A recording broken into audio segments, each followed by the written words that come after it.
Olá pessoal, tudo bem? Vamos falar um pouquinho da química do refrigerante, ok? Deixa eu dar o crédito aí, né? Esse texto aí eu me baseei para fazer esse vídeo aqui num texto da Química da Nova Escola, tá? Volume 31, agosto de 2009, e da Ana Carla de Silva Lima e do João Carlos Afonso. Vamos conhecer um pouquinho o refrigerante agora, uns detalhes, né? E entender um pouquinho os ingredientes deles e falar um pouquinho de cada ingrediente, tá? Primeiro a gente tem que pensar o seguinte, né? Qual que é a importância de entender um pouco o refrigerante, né? Já que é um líquido que a gente consome muito, um líquido artificial com um monte de mistura, mas a gente consome ele todos os dias, certo? Vamos falar um pouquinho dos ingredientes então.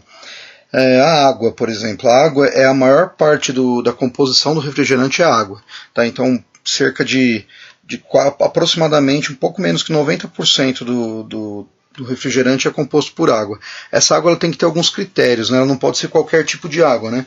Água retirada de qualquer local, né? Ela tem que ter uma baixa alcalinidade, ok? Então ela não pode ser muito alcalina, ela não pode ter sulfatos, cloro nem metais dissolvidos na água, e ela tem que estar livre de micro-organismos, né? Tem que passar por um processo para retirada de micro-organismos se por um acaso existir, né? O outro elemento fundamental do refrigerante, que é cerca de quase 10 ou 11% do refrigerante é composto por açúcar, ou seja, um material, uma substância, né, um alimento riquíssimo em açúcar, muito prejudicial no quesito de que você pode desenvolver algum tipo de doença como diabetes ou problema de obesidade. Então tem que tomar muito cuidado com o consumo exagerado do refrigerante, ok?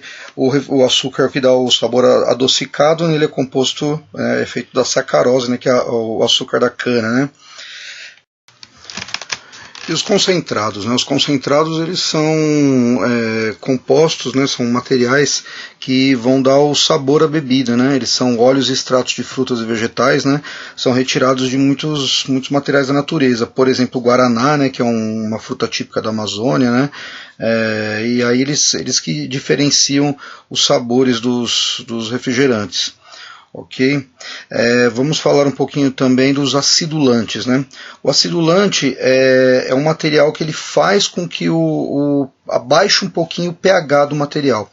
O pH é o índice de acidez, né, da substância. Então, se ele está baixando o pH, ele está deixando a substância um pouquinho mais ácida. Ele ajuda a dar aquele sabor mais ácido, né, mais azedo, um gosto mais azedo para o material, né? Ele realça o paladar.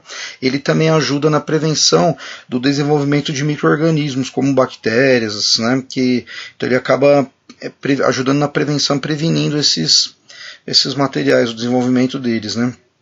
O antioxidante também.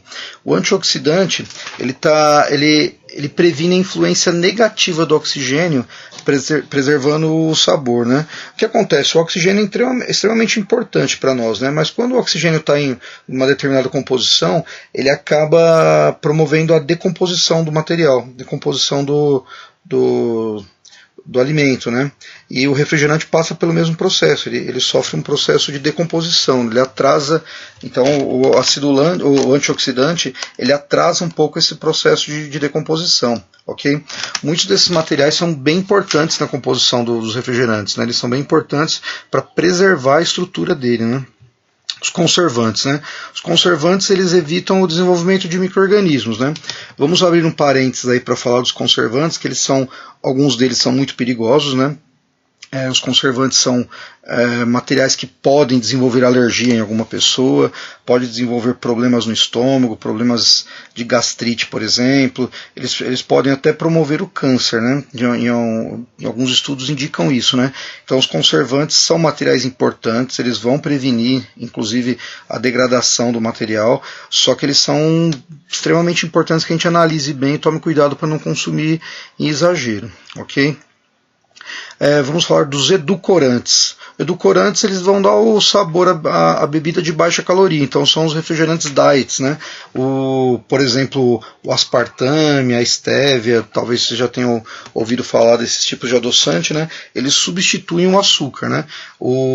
Só que esses materiais também têm estudos que indicam que eles talvez não sejam tão indicados para consumo, né? Talvez o açúcar seria menos prejudicial, só que o problema é que se consome o refrigerante em excesso, né? O ideal é que se consumisse em porções menores, mas existe um hábito muito grande de consumir o refrigerante em excesso, ok?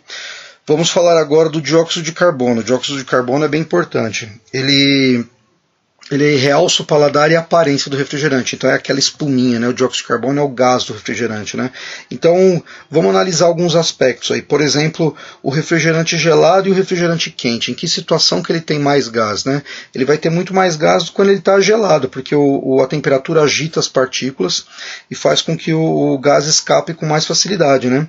E o CO2, que é o gás do refrigerante, né? O gás carbônico, o dióxido de carbono, né? Também chamado de gás carbônico, ele é responsável.